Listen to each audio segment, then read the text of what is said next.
गंगा में डूबने से हुई युवक की मौत या दोस्तों के साजिश का हुआ शिकार।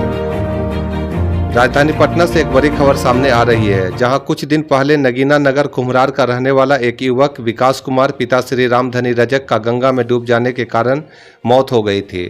परिजनों को मृतक युवक विकास कुमार के दोस्तों ने ही फोन किया और कहा कि आपका बच्चा गंगा में नहाने गया था और डूबकर उसकी मौत हो गई है। जैसे ही यह घटना परिवार वालों को मिली, परिवार वालों आनंद फानन में गंगा घाट पहुंचे और पूरे मामले की जानकारी गांधी मैदान थाने को दी। इसके बाद एनडीआरएफ की टीम ने मृतक विकास कुमार के बॉडी को ढूंढने की काफी कोशिश की, मगर आज 5 दिन होने के बावजूद मृतक विकास कुमार का बॉडी नहीं मिल पाया है। गंगा में तेज बहाव और जल स्तर ऊंचा होने के कारण बॉडी मिलने में काफी कठिनाइयां आ रही है, पर फिर भी प्रयास किया जा रहा है। परिवार के लोग जब जिला प्रशासन और एनडीआरएफ के काम से नाखुश हो गए, तब वे लोग खुद ही एक नाव के द्वारा विकास के बॉडी को ढूंढने का काफी कोशिश की, पर बॉडी नहीं मिला। इधर परिजनों का साफ आरोप है कि हमारे घर पर कोई नवरात्रा नहीं हो रहा था, पर मृतक विकास कुमार के दोस्तों ने बताया कि विकास कुमार गंगा जल लेने के लिए अपने दोस्तों के साथ नाव के द्वारा गंगा उस पार एक टापू पर गया था और वहां वह नहाने लगा और इस बीच गंगा में डूबने से उसकी मौत हो गई। जबकि परिजनों का साफ कहना है कि मृतक विकास कुमार एक अच्छे तैराक थे और उनको बहुत अच्छे तरीके से तैरना आता था और वह गंगा में डूब नहीं सकते हैं। परिजनों ने इस पूरे मामले की लिखित शिकायत गांधी मैदान थाने में दिया और कहा कि हमारे बच्चे की गंगा में डूबने से मौत नहीं हुई है, बल्कि एक साजिश के तहत हमारे बच्चे को गंगा उस पार ले जाया गया और फिर उसके साथ एक अनहोनी घटना को अंजाम देते हुए हमारे बच्चे के डूबने की सूचना फैलाई गई है। उन्होंने कहा कि मृतक विकास कुमार के दोस्तों में राजा साहनी और जिस नाव से सभी लोग उस पार गए थे, उस नाव का नाविक महादेव पासवान, दोनों ने मिलकर विकास कुमार की हत्या कर दी है। परिजनों ने कहा कि मृतक विकास कुमार और राजा साहनी जमीन का कारोबार किया करते थे और इसी कारोबार के लेन देन में कुछ विवाद हुआ, जिसके बाद राजा साहनी नाविक महादेव पासवान के साथ मिलकर एक साजिश रचा और फिर उसे गंगा उस पार ले जाकर हत्या कर दी।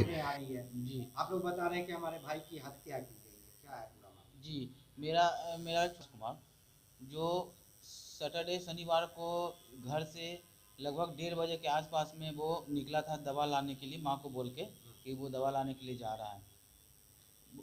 बारिश छूटने के बाद वो घर से निकला तो पता चला कि बहुत देर हो चुका था, रात हो चुका था। तो रात 7 बजे के करीब में उसका एक दोस्त है राजा सहनी, वो मेरी छोटी बहन को कॉल करता है कि वो विकास कुमार जो है वो पानी में डूब गया।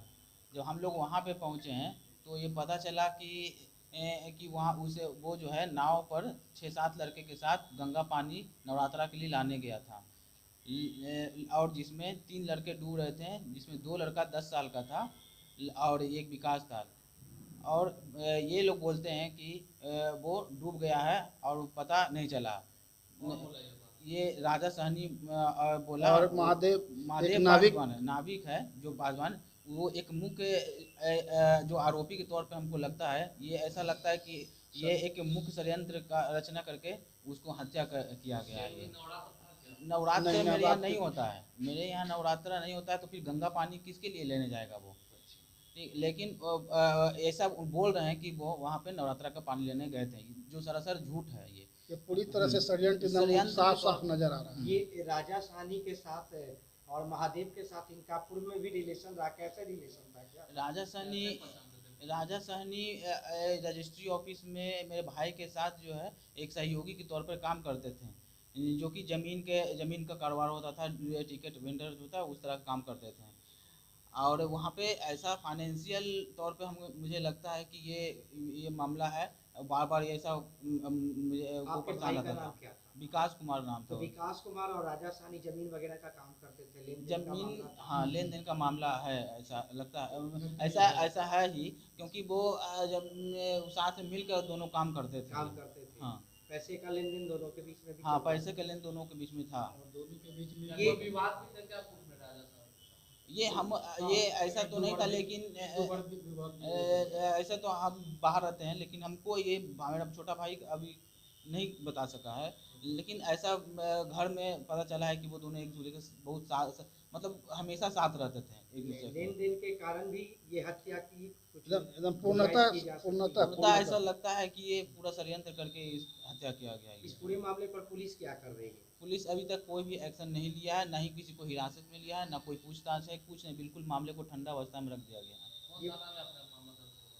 मामला दर्ज कराया गया था गांधीधाम थाने में, मेरे पिताजी करवाए थे जी। आगे आप लोग क्या चाहते हैं? हम लोग चाहते हैं कि सर कम से कम कुछ हमारे ना साथ हो तो उस इंसाफ तरह हो। से न्याय मिल सके उनका कि क्या हुआ है आखिर, ऐसा आखिर क्या है कि वो हमारे यहाँ नवरात्रा नहीं होता है, पानी लाने गया वहाँ पर, ऐसा क्या है बात है कि सब लोग लौट के आ गया 6 के 6 और वही डूब गया, ऐसा क्यों हो गया? राजा साहनी को बोला कि तैरने नहीं आता है तो फिर वो भी नहाया कैसे? अब वो मेन षड्यंत्रकारी वो राजा साहनी और महादेव पासवान के तौर पर मुझे लगता है कि कुछ है इसमें। मतलब कि पुलिस अगर इस रचना पे पूरी जांच करे, अब महादेव को और राजा साहनी से पूरी कड़ी से पूछताछ किया जाएगा तो ये मामला बाहर आएगा। मामला सामने आ हाँ, मामला कुछ और है ये। मामला लग रहा है कि षड्यंत्र इसमें मतलब कि ये हत्या का मामला को एकदम पक्का। डूबने का बहाना करके बना। ये लोग छुपाने का कोशिश कर रहे जी हैं। जी जी। महादेव से आप लोगों की बात हुई थी? महादेव से मेरी बात हुई थी, वो बोल रहा था कि चक्का फंस गया था, मैं उसको चक्का में मोटर में जो है वो कीचड़ फंस गया था, मैं उसे साफ कर रहा था और वो नहाने लगा, इस क्रम में वो डूब गया, जो कि एक बिल्कुल ही झूठ नहीं है। मेरा भाई को तैरने आता है। आपके भाई को तैरना हाँ, आता मेरा है? भाई को तैरना बहुत आता है, बहुत अच्छी तरह से। अच्छी तरीके से बचपन से वो तैरता है, जब वो वो कैसे डूब सकता है? तैरना जानते थे तो कैसे डूब जाए? जी, ये एक मामला को फंसाया जा रहा है। राजा साहनी 5 डूबा है, उनका कहना है कि 5 बजे डूबा है, लेकिन डूबा है वो फोन आ गया आपको 7:30 बजे, 2 घंटा वो पहले क्यों नहीं किया?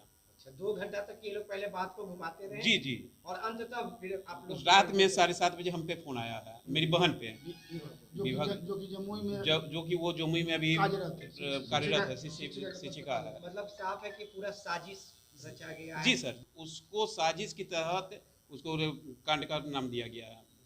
कोई ये आपको मौत डूबने का बहाना है, सिर्फ डूबा नहीं है, ये साजिश किया गया है, पूर्णतः ये षड्यंत्र की तरह हत्या की गई है। कुछ आला अधिकारियों से आप मिले हैं? जी, हम तो गए थे, डीएसपी साहब से भेंट किए थे, तो उन्होंने आवेदन एक लिया, फिर दोबारा एक आवेदन हम तैयार किए थे। एफआईआर पर से हम संतुष्ट नहीं थे, जो कि यूडी केस में वो ले चुके थे, जो कि हमने इस तरह का भांपा भी नहीं था कि वो यूडी केस है। हमने एक सम्मन दिया था, ये सब बताया कि मेरे साथ ऐसा घटना हुआ है, ना कि एफआईआर करने के लिए मैंने दिया था। तो मैं डीएसपी साहब से इस पर मिला, उन्होंने ये कहा ये आवेदन एक दे दीजिए आप। आवेदन फिर मैंने थानाध्यक्ष के माध्यम से दिया, जमा किया, उसका रिसीविंग मेरे पास। क्या वो लोग बोल रहे हैं कि हाँ इसको हत्या के दृष्टि से इसकी नहीं, जांच अभी तक ऐसा कोई काम नहीं हुआ, ऐसा कोई थाना से कोई सहयोग नहीं, ऐसा अभी कुछ भी सहयोग नहीं। आगे मिलेंगे किसी और अधिकारी से? हाँ, जब मिलेंगे हम एसपी नहीं मिलेगा, एसएसपी से मिलेंगे, एसपी डीएम से मिलेंगे, हर वो से मिलेंगे जो मेरा भाई के साथ मेरा न्याय हो सके।